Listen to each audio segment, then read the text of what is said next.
ಬಿಲ್ಗನ್ನು ಪರ್ಯಾಲೋಚನೆಗೆ ಬಂತು. ಸನ್ಮಾನ್ಯ ಅಧ್ಯಕ್ಷರೇ, ನೋಡಿ ಇಲ್ಲ 21 ಬಿಲ್ ತೊಗೊಂಡಿದ್ದೀರಾ. ನಾವೇನು ಬಿಲ್ ಪಾಸ್ ಮಾಡಿಕೊಡ್ತೀರಿ. ಈಗ ಭಾಳ ಇಂಪಾರ್ಟೆಂಟು. ಬೆಳಗ್ಗೆನೂ ನಾವು ಧರ್ಮಸ್ಥಳ ಚರ್ಚೆ ಆಗಿದ್ದೀರಿ, ಮೊನ್ನೆನೂ ಆಗಿದ್ದೀರಿ. ಅದಕ್ಕೆ ಧರ್ಮಸ್ಥಳದ ಉತ್ತರ ಕೊಟ್ಬಿಡಲಿ. ನೀವು 4:45 5 ಗಂಟೆಯಿಂದ 6:30 7 ಗಂಟೆವರೆಗೂ ಇರೋ ಬಿಲ್ಲೆಲ್ಲ ಪ್ರೆಸೆಂಟ್ ಮಾಡಿ ಇದು ಮುಗಿಸ್ಬಿಡೋಣ. ಧರ್ಮಸ್ಥಳದ ಒಂದು ಕೊಟ್ಬಿಡ್ಲಿ, ಉತ್ತರ ಕೊಟ್ಬಿಡ್ಲಿ. ಆಮೇಲೆ ನೀವು ಬಿಲ್ನೆಲ್ಲ ಆಮೇಲೆ ಕಂಟಿನ್ಯೂಸ್ ತೊಗೊಂಬ್ರಿ. ಈಗ ಸ್ವಲ್ಪ ಬಿಲ್ ತೊಗೊಳೋದು ಮತ್ತೆ ಇವರು ಉತ್ತರ ಕೊಡೋದು ಅದು ಬೇಡ, ಕೊಟ್ಬಿಡ್ಲಿ.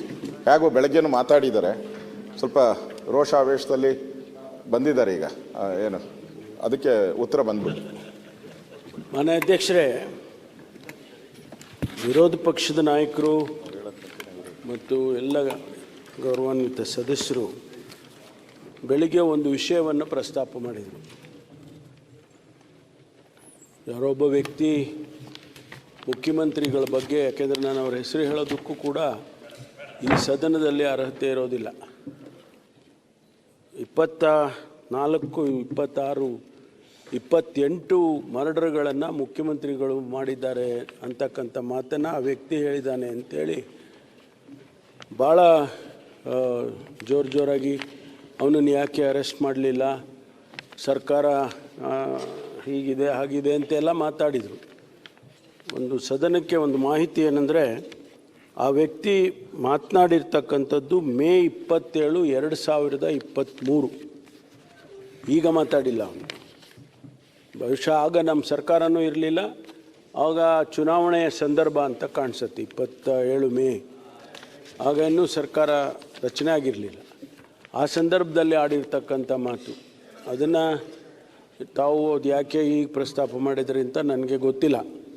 ಅದರ ಉದ್ದೇಶ ಏನು, ಯಾಕೆ ತಾವು ಪ್ರಸ್ತಾಪ ಮಾಡಿದ್ರಿ ಅಂತೇಳಿ. ಹಂಗಂತೇಳಿ ಆ ವ್ಯಕ್ತಿಯನ್ನು ನಾವು ಬೇರೆ ಬೇರೆ ಮಾನ್ಯ ವಿರೋಧ ಪಕ್ಷದ ನಾಯಕರ ಗಮನಕ್ಕೆ ಸುಮಾರು 18 ಕೇಸ್ಗಳು ಆತನ ಮೇಲೆ ಇದ್ದದ್ದು. ಈಗಾಗಲೇ ಸುಮಾರು ಕೇಸ್ಗಳು ವಜಾ ಆಗಿದೆ, ಆದರೆ ಇನ್ನೂ ಕೂಡ ಭಾಳಷ್ಟು ಕೇಸ್ಗಳು ಅವ್ರ ಮೇಲೆ ಇದೆ ಅಂತಕ್ಕಂಥದ್ದು.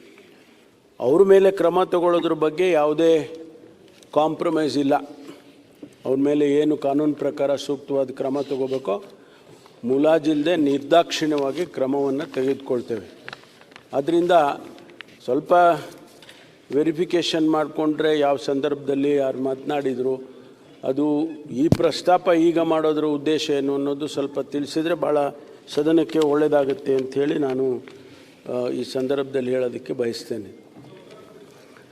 ಅಲ್ಲ ಸರ್, 25 ವರ್ಷದ ಹಿಂದೆ ಅಲ್ಲಿ ಕೊಲೆ ಮಾಡಿ ಊತ ಹಾಕಿದ್ದಾರೆ ಅಂತ ಆತ ಮಾತಾಡಿದ್ದಾನೆ. ಅದನ್ನ ಈ ಸರ್ಕಾರ ತೆಗೆದುಕೊಂಡು ಈಗ ಅವ್ರು 25 ವರ್ಷದಿಂದ ಹೇಳಿರೋದನ್ನ ಮಾಡಿರೋದನ್ನ ಈಗ ಮಾತಾಡ್ತಾನೆ. ಅವ್ನು ಹೇಳ್ತಾನೆ ಅಂದ್ರೆ ಸರ್ಕಾರ ಮತ್ತೆ 2 years ಹಿಂದೆ ಅಂತ ಹೇಳಿದ್ರೆ ಅವ್ರು ಮುಖ್ಯಮಂತ್ರಿ ಆಗ್ತಾ ತಕ್ಷಣನೇ ಅವ್ರು ಮಾತಾಡಿರುವಂಥದ್ದು. ಈಗ ಅವರ ಮೊನ್ನೆ ಚರ್ಚೆ ಆದಂಥ ರಿಪ್ಲೈ ಆಗಲಿ, ಉತ್ತರ ಕೊಡಲಿ, ಮತ್ತೆ ರಿಪ್ಲೈ ಆದ ನಂತರ ಬಿಲ್ ತಗೊಳ್ಳುವ. Bill okay.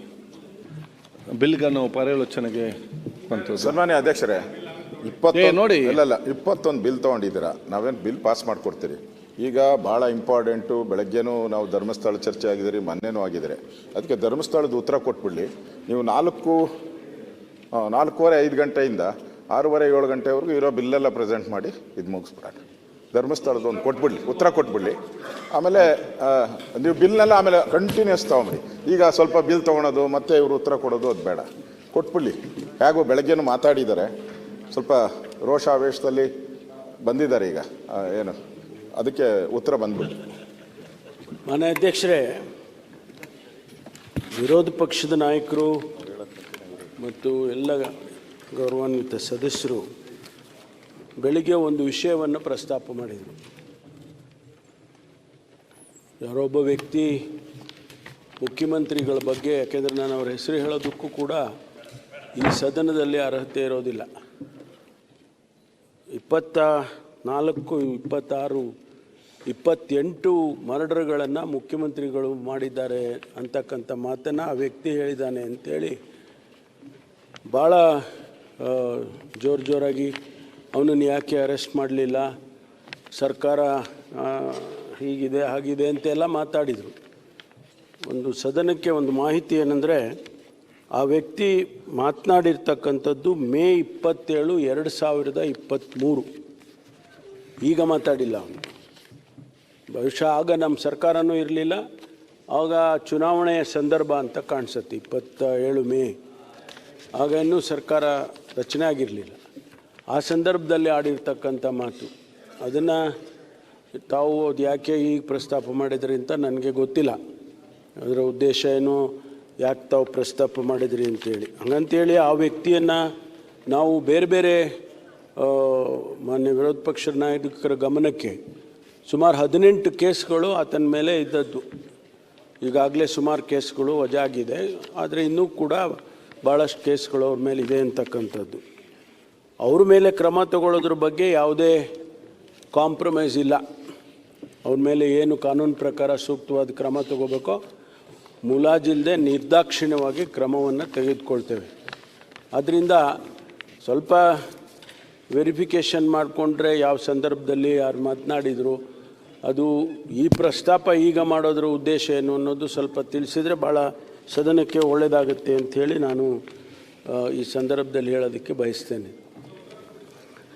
ಅಲ್ಲ ಸರ್, 25 ವರ್ಷದ ಹಿಂದೆ ಅಲ್ಲಿ ಕೊಲೆ ಮಾಡಿ ಊತ ಹಾಕಿದ್ದಾರೆ ಅಂತ ಆತ ಮಾತಾಡಿದ್ದಾನೆ. ಅದನ್ನ ಈ ಸರ್ಕಾರ ತೆಗೆದುಕೊಂಡು ಈಗ ಅವ್ನು 25 ವರ್ಷದಿಂದ ಹೇಳಿರೋದನ್ನ ಮಾಡಿರೋದನ್ನ ಈಗ ಮಾತಾಡ್ತಾನೆ.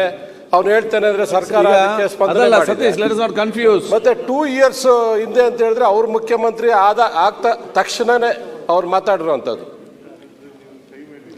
ಈಗ ಅವರ ಮೊನ್ನೆ ಚರ್ಚೆ ಆದಂಥ ರಿಪ್ಲೈ ಆಗಲಿ, ಉತ್ತರ ಕೊಡಲಿ, ಮತ್ತೆ ರಿಪ್ಲೈ ಆದ ನಂತರ ಬಿಲ್ ತಗೊಳ್ಳುವ. Bill okay. ಹೆಚ್ಚಿನ ವಿಡಿಯೋಗಳಿಗೆ ಪ್ರತಿಧ್ವನಿ ಯೂಟ್ಯೂಬ್ ಚಾನೆಲ್ ಸಬ್ಸ್ಕ್ರೈಬ್ ಮಾಡಿ, ಬೆಲ್ ಐಕಾನ್ ಕ್ಲಿಕ್ ಮಾಡಿ.